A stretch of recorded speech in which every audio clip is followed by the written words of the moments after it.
खुदावंद की शुक्रगुजारी करते हैं और ये वक्त बड़ा ख़ास वक्त है जिसमें हम खुदावंद की पाक हज़ूरी में उसके कलाम को सुनने वाले हैं। सो आइए मेरे साथ निकालिए खुदावंद के कलाम में से मीका नबी का सहीफा, उसका 7वां बाब और 7वीं आयत से हम पढ़ेंगे। पाक कलाम में यूं लिखा है, लेकिन मैं खुदावंद की राह देखूंगा और अपने नजात देने वाले खुदा का इंतजार करूंगा।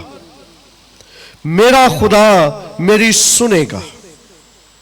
8वीं आयत, ऐ मेरे दुश्मन मुझ पर शादमान ना हो, क्योंकि जब मैं गिरूंगा तो उठ खड़ा होऊंगा। जब मैं अंधेरे में बैठूंगा तो खुदावंद मेरा नूर होगा। पाक कलाम का पढ़ा सुना जाना हम सब के लिए बाइस बरकत हो, आमीन। पाक कलाम में यह हवाला मीका नबी के सहीफा में से हमने पढ़ा है। मीका एक बहुत ही छोटे से कस्बे और छोटे से इलाके से खुदावंद का एक अजीम खादम बरपा हुआ।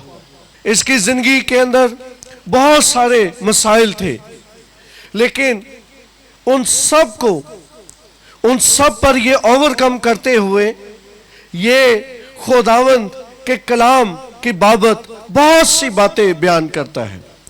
और इसके किताब के अंदर जो एक बड़ा मजमून हमें नजर आता है वो ये है कि उस टाइम पर जिन आफात और जिस असीरी का जिक्र इससे पहले ये साया कर चुका था, ये खुदावंद का बंदा भी उन्हीं बातों का इजहार करता है कि एक बड़ी मुसीबत आने वाली है।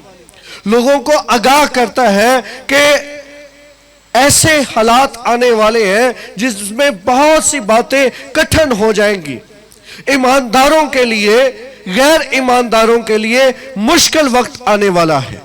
और उस सारे टाइम में ये मीका जो है ये नबूवती आवाज बनकर सामने आता है और खुदा का कलाम शेयर करता है। और ये रेफरेंस जो उसके आखिरी बाब का हम आखिरी हिस्सा देख रहे हैं, यहाँ पर हमें बहुत सी बातें नजर आती है। चंद एक बातें इनकरेजमेंट के लिए है, चंद एक बातें इखलाकी तौर पर है, लेकिन हम इस हवाले पर गौर करते हैं कि ये इख्तितामी हिस्सा, ये इख्तितामी बाब हमें ये वाज़ेह करता है कि मीका इस बात पर खत्म करता है कि खुदावंद की राह मैं देखूंगा, अपने नजात देने वाले खुदा का मैं इंतजार करूंगा और वो मेरी क्या करेगा, सुनेगा। खुदावंद से क्या पुरुम्मीद है। हालात मुश्किल आने वाले हैं, असीरी होने वाली है, असूर आ जाएगा और फारस आ जाएंगे, बाबल आ जाएगा। ये मुख्तलिफ 3 बड़ी कौमें जो है ये इन पर चढ़ाई करेंगी, तो भी उसकी उम्मीद, उसकी तवज्जो उसके जिंदा खुदा पर लगी हुई है। हालेलुया। 8वीं आयत में लिखा है, वो कहता है, ऐ मेरे दुश्मन मुझ पर शादमान ना हो, क्योंकि जब मैं गिरूंगा तो उठ खड़ा होऊंगा। हालेलुया। और आज सुबह हमारा मजमून भी यही है कि आपकी जिंदगी के अंदर आपका फेलियर, आपकी नाकामी आपका इख्तिताम नहीं है। आप नाकाम हो सकते हैं, आप बहुत सी बातों में स्ट्रगल कर सकते हैं, नाकामी आ सकती है, लेकिन नाकामी इख्तितामी नहीं है, ये इख्तिताम नहीं है, ये फुल स्टॉप नहीं है, बल्कि इन नाकामियों के बावजूद भी आप कामयाब हो सकते हैं। और आज इसी मजमून पर हम गौर करेंगे, आमीन। और यहां पर खुदा का बंदा मीका इस बात को वाज़ेह करता है अपने पूरे इस सहीफे के अंदर कि इस्राएल ने गुनाह किया, इस्राएल नाकाम हो गया, खुदा के साथ चलने में नाकाम हो गया। तो भी वो एक इनकरेजमेंट का, एक हौसले का पैगाम ये देता है बनी इस्राएल को, अगरचे हम गिर गए हैं, हम गिर जाएंगे या गिरे हुओं की मानद है, तो भी दुश्मनों से वो कहता है कि इस बात पर शाद मानना हो कि हम गिर गए हैं, लेकिन इस बात का ख्याल भी रखा जाए कि हम जरूर उठेंगे, क्योंकि खुदा हमारा उठाने वाला है और वह जरूर हमें तमाम असीरियों से रिहा करेगा और हम दोबारा से रिबिल्ड हो जाएंगे। हालेलुया। असीरी आएगी, प्रॉब्लम्स आएंगी, गिरेंगे, लेकिन तो भी हम गिरे रहेंगे नहीं, क्योंकि खुदा हमें दोबारा से क्या करेगा।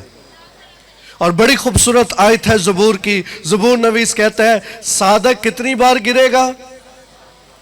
थोड़े लोगों ने कहा कितनी बार? क्या होगा फिर? सादक अगर 7 बार भी गिर जाए तो भी वो उठ खड़ा होगा, लेकिन शरीर ऐसा नहीं है, शरीर गिरेगा और गिरा ही रहेगा, क्योंकि खुदा सादक की कुम्मत करता है। अगर सादक गिरेगा वो दोबारा से उठ खड़ा होगा। हालेलुया। इसलिए याद रखिए, हम जिंदगी में फेल हो सकते हैं, लेकिन जिंदगी के अंदर हम फ्लॉप नहीं हो सकते। क्यों नहीं हो सकते? क्योंकि खुदा हमें दोबारा से रीबिल्ड करने का, दोबारा से हमें बनाने का, दोबारा से हमें हौसला देने की कुदरत रखता है। हालेलुया।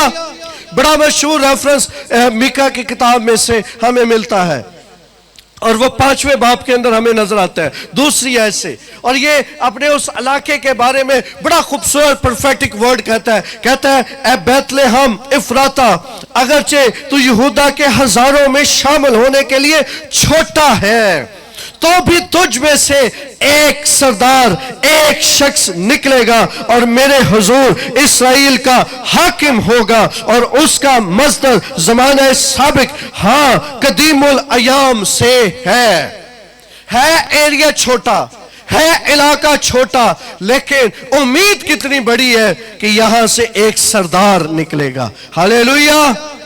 अपने हालात की परवाह ना कीजिए, हालात कैसे हैं, लेकिन ये याद रखिए इन हालातों में एक बड़ा सरदार है जो बड़ा कुछ करने की कुदरत रखता है। हमारे हालात बड़े नहीं है, हमारा सरदार बड़ा है। हमारी चीजें बड़ी नहीं है, हमारा हाकिम बड़ा है। हमारे हालात बड़े नहीं है, हमारा यीशु बड़ा है। जब वो आ जाएगा हालात बदल जाएंगे और खुदा अपनी कुदरत को जाहिर करेगा। हालेलुया।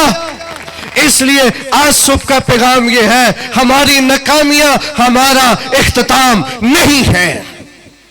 हो सकता है कोई एक मर्तबा फेल हुआ हो सकता है कोई 2 मर्तबा फेल हुआ हो। मैं कोई एग्जाम्स की बात नहीं कर रहा, मैं जिंदगी की बात कर रहा हूं। हाँ, अगर कोई एग्जाम्स में भी फेल हो जाए, अगर वो बार बार कोशिश करता रहे, तो कामयाब होने की जरूर उसके पास उम्मीद होती है। लेकिन मैं जिंदगी के अंदर नाकामियों की बात कर रहा हूं। बहुत दफा हम नाकाम हो जाते हैं और इतने हौसला शिकन हो जाते हैं, इतने डिस्करेज हो जाते हैं और हम मायूस होकर बैठ जाते हैं और हम ये समझते हैं अब हमारे लिए कुछ नहीं है, अब हमारा कुछ नहीं बनेगा। लेकिन याद रखिए, खुदा वो है जो गिरे हुए को दोबारा से उठाने की कुदरत रखता है। हालेलुया। और मीका के नाम का मतलब भी बड़ा खूबसूरत है। मीका के नाम का मतलब है खुदा की मानद कौन है। हालेलुया। खुदा की मानद, ये क्वेश्चन है, सवाल है, खुदा की मानद कौन? कोई है तो बताइए, कोई है तो जवाब दीजिए। अगर कोई नहीं है तो याद रखिए वो अजीम है जो गिरे हुए को उठा खड़ा करता है। हालेलुया। और चंद एक कैरेक्टर्स आज हम डिस्कस करेंगे जो अपनी जिंदगी के अंदर फेल हुए, लेकिन खुदा ने उन्हें फेल रहने ना दिया। नंबर 1 कैरेक्टर, इसी मीका की किताब से पहले ओल्ड टेस्टामेंट का एक बहुत मशहूर कैरेक्टर जो ऐसा फेल हो गया कि जितनी खूबसूरत जगह पर आज हम बैठे दुआ कर रहे हैं, उस शख्स के पास तो ये खूबसूरत जगह भी नहीं थी। वो बड़े बुरे हालात में फंस गया, ऐसे हालात में कि शायद हम में से कोई भी उसकी तवक्को भी ना करता हो। हम कभी भी नहीं ये डिजायर करेंगे कि हम भी खुदावंद ऐसे हालातों में आए। ये मैं भला किसकी बात कर रहा हूं? यूना की। यूना दुआ करता है कहां से? कहां से? हालात क्या थे? हम तो यहां पर आज कोई जमीन पर बैठा हुआ है, कोई चेयर्स पर बैठे हुए हैं, हम जो है बड़े अच्छे तरीके से पंखे चल रहे हैं और हम खुदा की वर्शिप कर रहे हैं, कलाम सुन रहे हैं। लेकिन यूना की बात अगर की जाए, यूना ऐसे हालात में फंस गया, कोई उसके पास दोबारा बचने की उम्मीद नहीं है। उसने मछली ने निगल ली है। अब उससे पहले कोई ऐसा वाकया नहीं था कि मछली से कोई जिंदा बाहर निकला हो। ये अनोखा वाहिद वाकया था। और यूना की जिंदगी के अंदर हम देखते हैं उसके हालात बड़े मुख्तलिफ थे, लेकिन याद रखिए वो भी अपनी जिंदगी के अंदर नाकाम हुआ, लेकिन उसकी नाकामी उसकी जिंदगी का इख्तिताम नहीं बनी और ना उसने बनने दी। बल्कि वो क्या कहता है, आइए मेरे साथ निकालिए यूना नबी का सीफा। और जब मैं इस रेफरेंस को पढ़ता हूं तो मेरी रूह शादमान होती है। जब यूना ने ये दुआ की, मेरे साथ निकालिए यूना दूसरा बाब, चौथी आयत हम पढ़ेंगे। ये यूना की सारी दुआ है दूसरे बाब में, लेकिन इसकी चौथी आयत पढ़ेंगे दूसरे बाब की। यूना दूसरा बाब चौथी आयत, उसकी दुआ के लफ्ज देखिए क्या इंकरेजमेंट के हैं। वो अपने आप को फ्लॉप प्रीचर नहीं समझता, वो अपने आप को फ्लॉप खादम नहीं समझता। वो ये जरूर समझता है कि मुझसे मिस्टेक हो गई है, मैं गिर गया हूं, लेकिन पुर उम्मीद है। देखिए मछली के पेट में भी उसकी दुआ के लफ्ज देखिए क्या है। दूसरा बाब चौथी आयत में लिखा है, कहता है और मैं समझा कि तेरे हुजूर से दूर हो गया हूं। मैं समझा कि तेरे हुजूर से दूर हो गया हूं, लेकिन आगे बात है, लेकिन मैं फिर तेरी मुकद्दस हैकल को देखूंगा।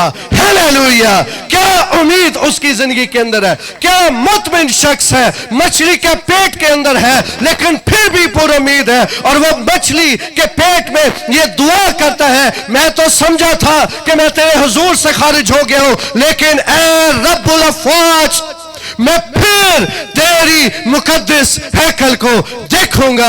यह है उसकी जिंदगी का टर्निंग पॉइंट। वो जिंदगी के अंदर नाकाम जरूर हुआ है, लेकिन फुल स्टॉप नहीं लगा है, बल्कि वो दोबारा से खुदा उसे बहाल करता है। हालेलुया! इसलिए आज सुबह मैं पैगाम दे रहा हूं नौजवानों आपको, बुजुर्गों आपको, बच्चों आपके लिए। जिंदगी के अंदर बहुत से हालात आपकी जिंदगी में आएंगे, बहुत से चैलेंजेस आपके सामने आएंगे और आप फील करेंगे कि आपकी जिंदगी जो है अब इसका इख्तिताम है, अब आपकी जिंदगी का एंड हो गया। और बहुत सारे लोग इसी सबब से खुदकुशी कर लेते हैं। बहुत सारे लोग जो है महंगाई का रोना रोते हैं, बहुत सारे लोग जो है मुख्तलिफ परेशानियों का शिकार होते हैं। लेकिन याद रखिए ये आपका इख्तिताम नहीं है, क्योंकि खुदा ने आपके लिए बेशुमार बेहतरीन चीजें आपके लिए रखी हुई हैं। हालेलुया! और ये महंगाई और ये प्रॉब्लम्स ये हमारा एंड नहीं है, ये हमारा इख्तिताम। मैं कहता हूं हम सारे बड़े लोग कह रहे हैं हाय पेट्रोल महंगा हो गया, हुड़ की बढ़ेगा। ये बातें हैं, मैं ठीक कह रहा हूं? जरा अपने हाथ लगा के बताइए मैं ठीक कह रहा हूं? लोग यही सोच रहे हैं। मैं कहा लेकिन ज़बूर नवीस तो कुछ और कहता था। ज़बूर एक हम गाते हैं, नंबर 1 ज़बूर नहीं, एक ज़बूर है और वो हमने सिर्फ फौतगियों के लिए रखा हुआ है। कौन सा ज़बूर? ज़बूर 20। कौन सा ज़बूर है? Very good. लेकिन इस ज़बूर में सिर्फ स्टार्ट ही दुखों का है, आगे दुख नहीं जे। आगे हर जुमले के अंदर बरकत ही बरकत, हर जुमले में शादमानी, हर जुमले में जो है हौसला, हर जुमले के अंदर जो है हमारे लिए बेहतरीन चीजों की मिसालें दी गई हैं। सिर्फ पहला ही जुमला है कि दुखों दे वेले मैं कहता हूं अगर हम महंगाई का रोना रोते तो गाया करो रोज। हुकूमतों को बुरा कहने की बजाय बेहतर क्या है, क्या कहा जाए? इज्जत तेरी असी से पहले हिस्से तक रहने, हाय दुखा दे वेले। अगला भी गाए, इज्जत कौन बढ़ाएगा? दुख भी आएंगे, मुसीबतें भी आएंगी, लेकिन याद रखिए जिसके साथ खुदा रहता है उसकी इज्जत का मुहाफिज भी उसका रब्बुल अफवाज ही होता है। हालेलुया। ये वन ऑफ माय फेवरेट ज़बूरों में से है। और क्या खूबसूरत उसके अंदर मिसाल दी गई है, पूरा करेगा तेरा। क्या मतलब है इस जुमले का? वेरी गुड, ठीक बोल रहे हैं आप जी। क्या मतलब है? और क्या मतलब है इसका? पूरा करेगा तेरा हो मतलब क्या मतलब है? जिंदगी की सारी जरूरतें, बल्कि वो जो जरा जरा मतलब है, जरा जरों को गिन सकते हैं आप? और ये तो वही बात थी जो अब्राहम से कही गई थी, मैं तुझे इतनी बरकतें दे दूंगा कि वो कैसे होंगी? आसमान के सितारे और रेत के जिन्हें को गिन नहीं सकता। और खुदा की इतनी अजीम कुदरत है, वो हमारे वो जरा जरा से मतलब, वो जरा जरा सी बातें, वो छोटी छोटी ख्वाहिशें, बड़ी ख्वाहिशें, हर एक जरूरत, हर एक काम के लिए खुदा कहता है वो तेरा हर एक मतलब जरूर पूरा करेगा, क्योंकि वो जिंदा खुदा है। हालेलुया। लेकिन कब करेगा? कब? तो जे सिर्फ रोंदे रहे, हाय लुटे गए, तो पता नहीं की बन जाना, भज जाओ बाहर बाहर, पता नहीं की हो जाना है। मैं कहता हूं जो मेहनत करते हैं उनके लिए यहां पर भी सब कुछ है। तो जिन्हें मेहनत नहीं ना करनी, वो भावे जेड़ा दुबई छड़ के अमेरिका चला जाए, उन्हें उत्थे भी, क्योंकि बाइबल का ये फैसला है कि मेहनती का हाथ उसे क्या बनाता है। तो मैं इसलिए आज सुबह ये मनादी कर रहा हूं कि मेरी बहनों भाइयों, बहुत कुछ आपको दुनिया के अंदर तब्दील होता हुआ नजर आ रहा है, लेकिन याद रखिए साधक जिस भी हाल में होगा खुदा उसके साथ साथ रहता है। हालेलुया। और साधकों की तो बात ही अलग है। एक साधक जाके बैठ गया क्रेत के नाले पर, कोई रोटी पकाने वाला नहीं, कोई रोटी देने वाला नहीं। खुदा जो है इतना अजीम खुदा उसे क्रेत के नाले में दे रहा है। क्या खूबसूरत बहते हुए पानियों से, ताजा पानियों के साथ वो जो है वो रिफ्रेश हो रहा है। कुछ अरसे के बाद वो वहां से चला, आगे एक घर में पहुंच गया। और वो घर किसका था? किसी लैंडलॉर्ड का, किसी मिनिस्टर का, किसका? साड़ी सोच होंगी, उन्हें कहना सी वड्डा जिहा घर होए तो उन्हें च की मिलणगे। खुदा कहां पर लेकर गया? कहां पर? वेरी गुड, आप ठीक बोल रहे हैं, बाकी भी बोले जी भाइयों। कहां पर एलिया को खुदा ले गया? एक बेवा के हां, और बेवा भी वो जिसके पास थोड़ा सा आटा है, और वो भी ये कहती है कि ये हमने खाना है और अभी मर जाना है। लेकिन याद रखिए एलिया का ये फाइनल पॉइंट नहीं है, एलिया के लिए ये फाइनल डेस्टिनेशन नहीं है, क्योंकि खुदा उसके साथ है, खुदा उसकी कुम्भ करने वाला है। और उसका नतीजा ये निकला है, खुदा ने उन काल के दिनों में एलिया को पाला। ना सिर्फ एलिया को, बल्कि एलिया की वजह से वो बेवा और बेवा का घराना भी पलता गया है, क्योंकि खुदा उसके साथ खड़ा था। हालेलुया। तो उनकी नाकामियां ये फाइनल डेस्टिनेशन नहीं है, ये फाइनल, ये हतमी मुकाम नहीं है, बल्कि खुदा तो बेहतरीन चीजें रखता है। हालेलुया। सलातीन की किताब में, पहला सलातीन उसके 17वें 18वें बाब के अंदर इन 2 चैप्टर्स में पढ़े तो चलते चलते मैं थोड़ी सी बात करना चाहता हूं। एक वक्त ऐसा आ गया, एलिया ने आसमान से मंगवा ली आग, जिस पर हम बड़े खुश होते हैं। शागिर्द भी हुए थे खुश। न्यू टेस्टामेंट में लोग बड़े खुश थे, इस वाक्य को बड़ा याद किया जाता है। एलिया ने मंगवा ली आग, और आग के बाद जो बाल के और यसीरत के पुजारी थे उनका क्या हाल हुआ था? क्या हाल किया था? उन्हें, very good, thank you so much. उन्हें क्या करवा दिया? अब कत्ल करवाने के बाद एलिया की लाइफ जो थी वो स्मूथ नहीं हुई। जिवें अक्सर खादम कहते ने कि बस असी कल्ले खादम होइए तो फिर की लग जाएगियां, लाटरियां लग जानी, फिर तो मौजा ही मौजा। वो दूसरे खादम को पसंद नहीं करते। कोई होर खादम आ जाए तो वो सोच है ऐसी खादम, ये तो जगह साड़ी सी। एलिया बेचारा अकेला रह गया, बाकी सारे उसके मुखालिफ खादम सारे कब मार दिया। हुआ क्या? एजिबल उठी, अखीब की बीवी, उसने कहा एलिया से जिस तरह तूने इन नबियों के साथ किया है कल तेरे साथ भी वैसा ही होगा।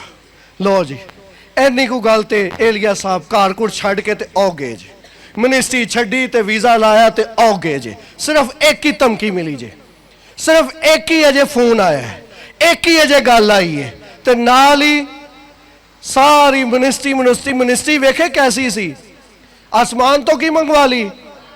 ते अग दा अगला हिस्सा है जे भी अगला बंदा एलिया साहब सारा कुछ छोड़कर ते भज गए और जाकर बाइबल में लिखा है वो एक गार में जाकर छुप गया, जाकर गार में, और जाकर कहता क्या खुदा को, बड़ी हजूरी की दुआ नहीं की, कोई गैर जबाना साढ़े वांगू गैर जबाना नहीं बोलियां, कोई हिल जोल के दुआवां नहीं कीतियां, बल्कि उत्थे जाके दुआ की करता है। किसी को वो दुआ याद हो, क्या कहता है वो खुदा को जी?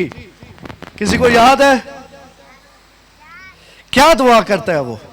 कहता है खुदावंद इससे बेहतर है कि मैं मर जाऊं। क्या दुआ करता है? एक पासे आग मंगवा ली, दूसरे पासे दुआ की है कि खुदा मैं क्या हो जाऊं। खुदा ने नहीं मारा, खुदा ने। और जितने लोग ऐसे गलत जुमले अपने होंठों से निकालते हैं, आज सुबह मैं उन्हें कहना चाहता हूं ये जुमले खुदा को नहीं पसंद है, तौबा कीजिए। एलिया का ये जुमला खुदा को पसंद नहीं आया। खुदा एलिया से कहता है ए एलिया तू यहां क्या करता है? एलिया कहता है खुदावंद मुझे तेरे नाम की बड़ी गैरत आई। आप उसकी दुआ पढ़कर देखिए, वो खुदा की और एलिया की बातें पढ़कर देखें, आप हैरान होंगे। एक गला की करन डे ने एलिया साहब काम की करन डे ने ते खुदा दी जरूरत है दुआ की करन डे ने। कहंदे खुदावंद मैनू तेरे नाम दी बड़ी की आ गई ते गैरत दे विच मैं मुकाबला करने की बजाय मैं भज के आ गया। आ कहां पर गया हूं? गार में। मैं मुकाबला करने के बजाय एजिबल को यह बताने के बजाय कि मैं तो खड़ा हूं, मैं तो उस जगह पर मुकाम पर खड़ा हूं, मैं क्या हूं, लेकिन खुदा ने उसके लिए बेस्ट चीजें रखी हुई थी। हालेलुया। इसीलिए आज का मजमून मैं आपकी खिदमत में अर्ज कर रहा हूं। सादक एक नहीं, दो नहीं, बल्कि बाइबल कहती है वो 7 बार भी गिर सकता है, लेकिन खुदा उसे क्या करता है? एलिया तो मांग रहा था मौत, कहां पर? गार के अंदर। लेकिन एलिया को नहीं पता कि सलातीन की दूसरी किताब उसके पहले बाप के अंदर, बल्कि दूसरे बाप के अंदर, दूसरे सलातीन उसके दूसरे बाप के अंदर एलिया के लिए खुदा का मंसूबा क्या है। वो तो गार के अंदर अपने लिए मौत मांग रहा है, ये उसकी फाइनल डेस्टिनेशन नहीं है, बल्कि खुदा ने तो उसके लिए आतिशी रथों को तैयार किया हुआ है जो उसे आएंगे और जिंदा उठाकर आसमान पर ले जाएंगे, क्योंकि ये खुदा का प्लान उसके लिए था। लेकिन वो अपने लिए क्या समझता है? वो कहता है गार में ही मुझे क्या दे दे खुदा। इसलिए कहता हूं आपकी नाकामियां आपका इख्तिताम नहीं है। जानिए खुदा ने बेस्ट चीजें आपके लिए रखी हुई हैं। यूना के लिए बेस्ट चीजें खुदा ने रखी हुई थी, एलिया के लिए खुदा ने बेस्ट चीजें रखी हुई थी। न्यू टेस्टामेंट की बात कीजिए, एक और खुदा का बड़ा सूरमा, एक बड़ा पावरफुल लीडर, मसीह का शागिर्द हमें नजर आता है। ऐसा शागिर्द जब यीशु कहने लगा कि मैं तो इनके हाथों में दे दिया जाऊंगा, मुझ पर सियासत होगी, मैं मर जाऊंगा, मुझे ये सलीब दे देंगे, तो बाइबल में लिखा है वो साइड पर ले जाकर यीशु मसीह को क्या करने लगा? मलामत करने लगा, कहने लगा यीशु इंज तेरे नाल कदी भी। यीशु ने आगे से उसे क्या कहा? बड़ा मशहूर है, वेरी गुड। क्या यीशु ने कहा?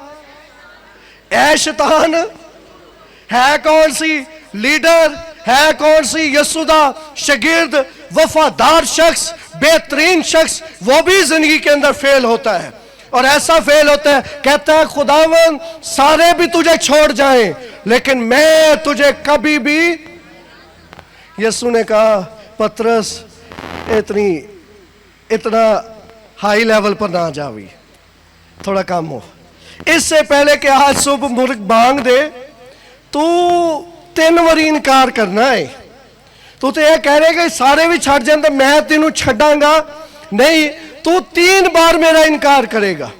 ये पतरस की जिंदगी का फुल स्टॉप नहीं है, ये पतरस की जिंदगी का इख्तितामी पॉइंट नहीं है, ये इख्तितामी नुक्ता नहीं है, बल्कि खुदा ने उसके लिए बेहतरीन चीजें रखी हुई थी। नंबर 1, जिस वक्त ईदे पेंतिकोस्त का दिन आता है, बाइबल में लिखा है पतरस भी उन सब के साथ रूहुल कुद्स से मामूर हो जाता है। Hallelujah, hallelujah.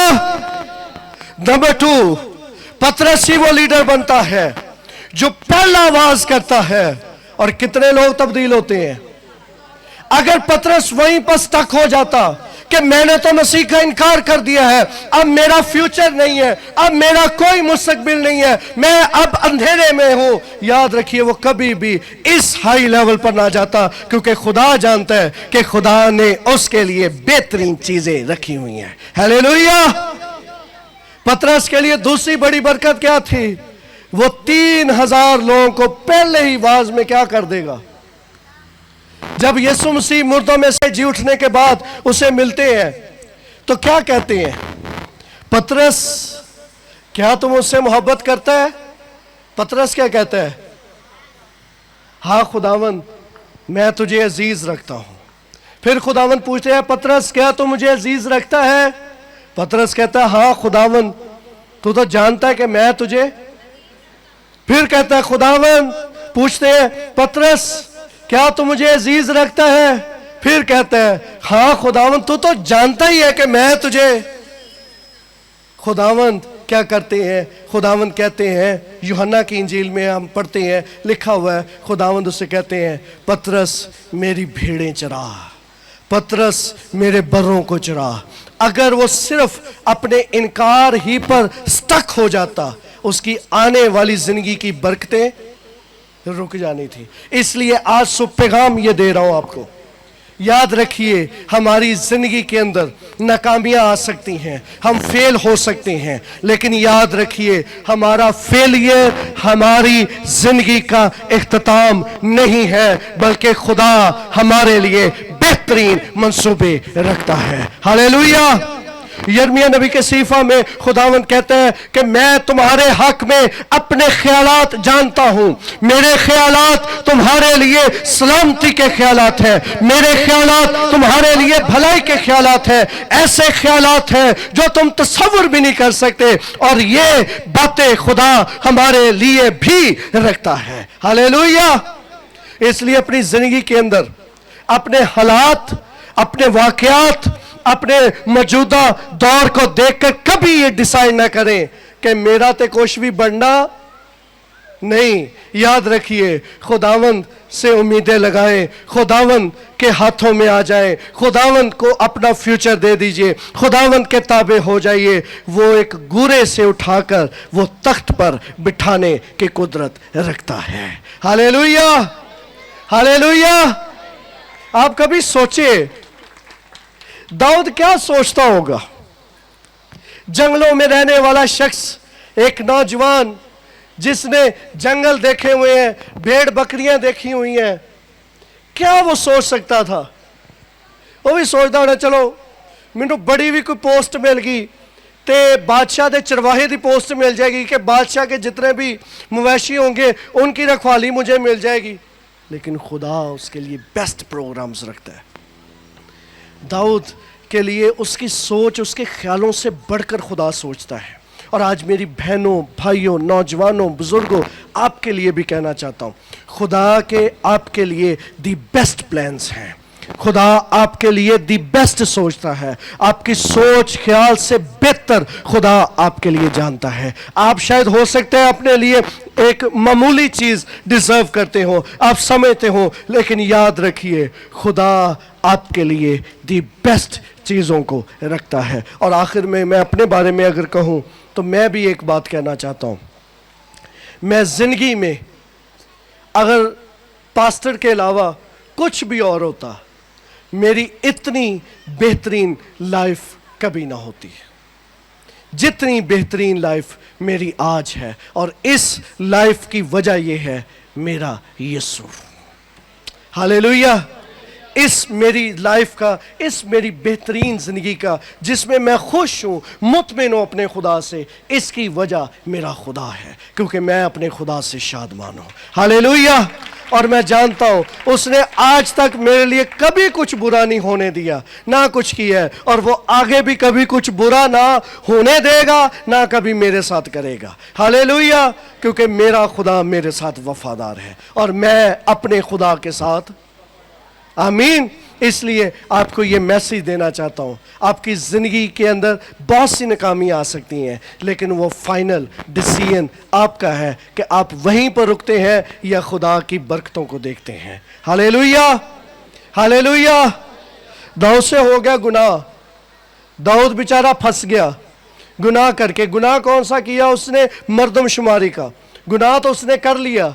इसके बाद खुदा का बंदा आता है जाद, और वो आकर कहता है दाऊद तूने गुनाह तो कर लिया है, अब खुदा तुझे 3 किस्म की सजाएं देता है, जेड़ी तू चुननी तू चुन ले। खुदा देखे कितना अजीम है, चॉइस भी खुदा ने अपने बंदे को दे दी जो तेरा दिल करता है। लेकिन वो सारी तीनों सजाओं के बाद अगर हम पढ़ें तो दाऊद यही कहता है मैं खुदा के हाथों में रहना ज़्यादा पसंद करता हूँ इंसान के हाथों में रहना, क्योंकि खुदा तो क्या है, मेहरबान है और वो मुझे फिर भी माफ़ कर देगा, लेकिन इंसान कभी मुझे माफ़ नहीं करेगा। तो इसलिए वो अपना the best decision, the best काम ये करता है, अपने आप को खुदा के ताबे करता है। सो दाऊद की स्टोरी वहाँ पर ख़त्म नहीं होती। आप फिर अगला चैप्टर पढ़े तो आपको फिर दाऊद की स्टोरीज आगे मिलना शुरू हो जाती हैं। आमीन। तो उसकी वजह क्या है? अपनी नाकामियों में अपने आप को फ्लॉप ना कीजिए, बल्कि जानिए खुदा ने आपके लिए बेस्ट चीजें रखी हुई हैं। आमीन। अगर आप चाहते हैं कि आप 24 घंटे खुदा के खादिम पास्टर शहजाद के साथ राब्ते में रहें और खुदा का खादिम आपके लिए दुआ करे, तो आप हमारे इस YouTube चैनल को, जो कि पास्टर शहजाद सदीक ऑफिशियल के नाम से है, इसे सब्सक्राइब करें और बेल आइकन को भी प्रेस करें। God bless you all.